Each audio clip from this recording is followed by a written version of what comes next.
तो चलो ट्रेन वाले जो सवाल है उनको आगे बढ़ाते हुए अगले टाइप के सवाल देखते हैं। तो क्या दिया हुआ है देखो, बराबर लंबाई की दो रेलगाड़ी किसी खंभे को मतलब स्वयं की लंबाई को पार करने में 5 सेकेंड व 7 सेकेंड का समय लेती है तथा एक ही दिशा में चलते हुए एक दूसरे को कितने समय में पार करेंगे, तो ये ज्ञात करना है। तो देखो बराबर लंबाई की मतलब दो ट्रेन हैं, दोनों ट्रेन बराबर है और दोनों ट्रेन किसी खंभे को, मतलब ये खंभा है मान लीजिए, तो दोनों ट्रेन इस खंभे को पार करने में एक 5 सेकंड का समय लेती है और एक 7 सेकंड। तो यहाँ पे स्पष्ट है 5 सेकंड का समय लेती है, समय कम है मतलब इसकी चाल ज़्यादा होगी, और ये 7 सेकंड का समय ले रही है तो इसकी चाल कम होगी। ठीक है, तो देखो अब यहाँ पे हमें समय का अनुपात पता चल जाएगा। समय का अनुपात क्या हो जाएगा, 5:7। ठीक है, तो चाल का अनुपात निकाल लेंगे यहाँ से। समय चाल का क्या होता है, व्युत्क्रमानुपाती होता है। ये कैसे पता चला, चाल का अनुपात व्युत्क्रमानुपाती होता है, तो चाल बराबर दूरी बटे समय। अगर दूरी कांस्टेंट है तो चाल क्या हो जाएगी, समय के व्युत्क्रमानुपाती। मतलब अगर समय बढ़ेगा तो चाल कम होगा, चाल बढ़ेगा तो समय कम होगा। तो चाल का अनुपात इसका व्युत्क्रमानुपाती, तो जस्ट अपोजिट हो जाएगा, 7 और यहाँ 5। ठीक है, तो अब दूरी दोनों की बराबर है। ठीक है, तो दूरी क्या होती है, तो यहाँ से देखो चाल बराबर दूरी बटे समय होता है, तो दूरी बराबर क्या हो जाएगा, चाल समय को इधर ले आएंगे तो समय से मल्टीप्लाई कर देंगे तो बराबर हो जाएगा दूरी। ठीक है, तो यहाँ से मैं दूरी निकाल सकता हूँ, ये समय है और ये चाल है, तो इन दोनों का मल्टीप्लाई कर देता हूँ तो ये 35, और इन दोनों को भी करूँगा तो यहाँ पे भी 35। मतलब जो ट्रेन की लंबाई है वो 35 मीटर, इसको मान लिया जाता है। ठीक है, दूरी लिख देते हैं 35 + 35। ठीक है, तो अब एक ही दिशा में चलते हुए एक दूसरे को पार करने में कितना समय लगेगा, मतलब दोनों की लंबाई तो जुड़ेगी ही जुड़ेगी, तो ये कितना हो जाएगा 70।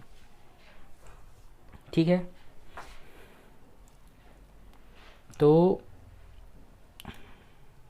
समय निकालना है हमें, पार करने में लगा समय, तो समय बराबर क्या हो जाएगा, यहाँ से यहीं से हम समय बराबर, तो इसको इधर इसको इधर, तो दूरी बटे चाल। ठीक है, तो दूरी क्या हो जाएगा 70, दो ट्रेन है दोनों को जोड़ना ही पड़ेगा। चाल क्या हो जाएगा, अब एक ही दिशा में है तो चाल क्या होगा, S1 - S2। तो यहाँ पे S1 जो है वो छोटा है, S2 बड़ा है का समय, तो इसका चाल ज़्यादा है, यहाँ से S1 का चाल और S2 का चाल है, तो एक ही दिशा में है तो माइनस हो जाएगा, तो ये 7 - 5, तो ये कितना हो जाएगा 70/2, तो कितने बार में जाएगा 35 मीटर/सेकेंड। एक दूसरे को पार करने में 35 सेकेंड हो गई है बस। ठीक है, ये चाल है दोनों, तो ये क्या हो जाएगा मीटर/सेकेंड, और ये क्या है meter, meter meter cancel, second ऊपर चल देगा तो मतलब यहाँ समय।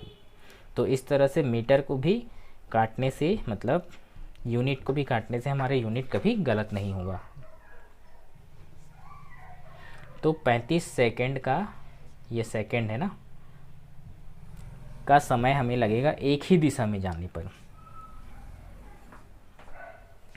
ठीक है, तो ये पूछा था। नेक्स्ट क्वेश्चन देखते हैं। तो देखो इसी में अगर एक ही दिशा में बोला है, इसको विपरीत कर दिया जाता तो इसमें कुछ अंतर नहीं रहता, सिर्फ यहाँ पे जो हमने माइनस किया है चाल को, ये प्लस हो जाता। ठीक है, तो विपरीत दिशा में चलते हुए तो ये प्लस हो जाता, तो ये कितना हो जाता यहाँ पे 7 5 12, तो इसका आंसर कितना हो जाता 12 पंचे 60 होता है, 10 बचता तो दशमलव लेके एक ज़ीरो लेते, 12 96, मतलब 5.8 सेकेंड के आसपास इसमें आता। फिर तो एक ही दिशा और विपरीत दिशा वाले सवाल बन जाएंगे। तो दूसरे टाइप का क्वेश्चन देखते हैं। तो देखो यहाँ पे दो क्वेश्चंस को कंपेयर करने के लिए लिया हुआ हूँ। देखो एक में दिया हुआ है दो रेलगाड़ी का अनुपात की लंबाई का जो अनुपात है 2:3 है। किसी खंभे को वो क्रमशः 8 सेकेंड व 10 सेकेंड में पार करती हैं, तो समान दिशा में एक दूसरे को कितने समय में पार करेगी। ठीक है, एक क्वेश्चन ये है। एक क्वेश्चन ये है कि 160 मीटर तथा 180 मीटर लंबी दो रेलगाड़ी किसी खंभे को क्रमशः 5 सेकेंड व 6 सेकेंड में पार करती है, तो कितने समय में वो एक दूसरे को एक ही दिशा में पार करेंगी। ठीक है, एक ही दिशा बोला है मतलब दोनों की चाल क्या होगी, माइनस होगी, S1 माइनस S2 होगी चाल, तो दोनों में S1 माइनस S2, ये तो करना ही है, दोनों पे सेम है। अगर इसमें विपरीत दिशा बोलता तो हम इसको जोड़ देते, बस ये फ़र्क होता है, सिर्फ इतना। तो चाहे एक ही दिशा बोले कि विपरीत दिशा बोले, ये ध्यान रखना है। ठीक है, तो अब देखो, अब इसमें हमें लंबाई का अनुपात दिया हुआ है और इसमें लंबाई दी हुई है। तो पहले हम इधर देखते हैं तो दोनों कैसे बनेंगे। तो देखो इसमें लंबाई का अनुपात दिया हुआ है, तो इसमें हमें समय दिया हुआ है, तो समय का अनुपात, समय हमें दिया हुआ है, कितना दिया हुआ है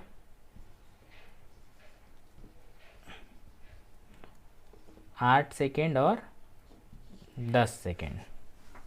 तो समय का जो अनुपात हो जाएगा वो कितना हो जाएगा, अगर इन दोनों को मैं काट दूं तो कितने कितने बार में जाएगा, 2 चौक 8 और 2 पंचे 10। ठीक है, तो यहाँ पे मैं नीचे सीधा सीधा 4:5 कर देता हूँ। तो चाल का अनुपात क्या हो जाएगा,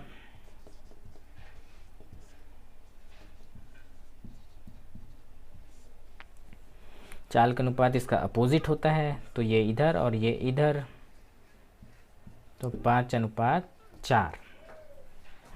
दूरी क्या हो जाएगी, दूरी का अनुपात तो इन दोनों का गुणा करेंगे, क्योंकि दूरी चाल इंटू समय का होता है। तो दूरी का अनुपात 4 पंचे 20 और ये 20, इसको काटना नहीं है ना, तो यही इम्पोर्टेंट चीज़ है। ठीक, तो अब एक्चुअल दूरी का अनुपात हमें दिया हुआ है यहाँ पे 2:3।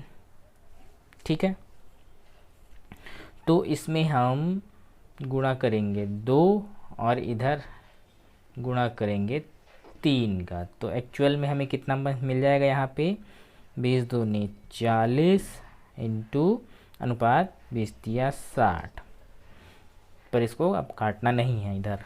ठीक है, तो अभी इसको मैं इधर बनाता हूँ, यहाँ देखिएगा।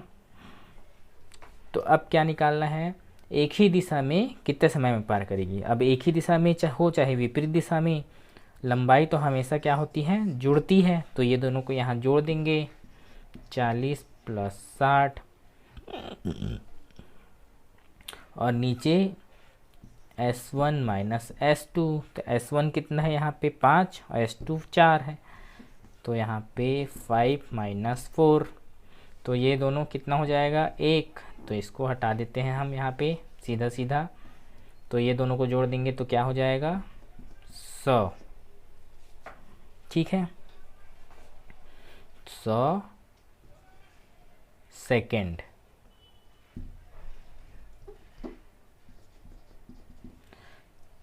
तो एक ही दिशा में एक दूसरे को पार करने में 100 सेकंड का समय इसमें लगेगा। तो ये इस तरह से बनेगा, ठीक है। अब ये वाला देखना, अब ये वाला कैसे बनेगा। तो इसमें हमें सीधा सीधा पहले दोनों ट्रेन की लंबाई दे दी गई है, तो इसको इस तरह से अनुपात में लेके नहीं बनाना है, ठीक है। तो हमें पहले ट्रेन की चाल निकालनी है। S1 कितना हो जाएगा, ये दूरी बटे समय, तो 160 मीटर बटे समय 5 सेकेंड, तो कितना हो जाएगा 5 तिया 15, 5 दूनी 10, 32 मीटर पर सेकेंड में ये कट जाएगा। अब इसी तरह दूसरे ट्रेन की चाल निकाल लेते हैं। तो कितने बार में 180 बट्टे यहाँ पे क्या है समय 6, तो कितना हो जाएगा 6 तिया 18, 30 मीटर पर सेकेंड। दोनों की चाल निकल गई। अब क्या बोला है, दोनों एक दूसरे को पार करने में कितना समय लगेगा, ठीक है। तो समय बराबर क्या हो जाएगा, दूरी को दोनों को जोड़ देते हैं, 160 प्लस 180, मतलब दोनों ट्रेन की लंबाई हमेशा जुड़ती है ये तो। और नीचे S1 माइनस S2, तो S1 क्या है 32 माइनस S2 क्या है 30, तो 32 में 30 माइनस करेंगे तो कितना हो जाएगा, ये 2 आ जाएगा। तो इसको हटा के सीधा सीधा यहाँ पे मैं 2 लिख देता हूँ। अब इन दोनों को जोड़ देते हैं तो कितना आएगा 0, 8 6 14 की 4, हासिल लाई 1 2 और 1 340 बटे 2। अब इसको काट देते हैं, 2 एकम 2, 2 सत्ते 14, यहाँ पे 0, तो कितना आ गया 170 सेकेंड। तो यही हमारा इसका आंसर था। तो अगर हमें डायरेक्ट दिया हो लंबाई तो इस तरह से उसका अनुपात निकाल के इसको नहीं बनाना है, अदरवाइज़ गलत हो जाएगा। तो अनुपात दिया है तो दोनों की चाल निकाल लो, उसके बाद फिर डायरेक्ट समय हमारा निकल जाता है, ठीक है। तो अब नेक्स्ट क्वेश्चन नेक्स्ट वीडियो पे देखेंगे, नेक्स्ट टाइप पे। इस वीडियो पे यहीं तक।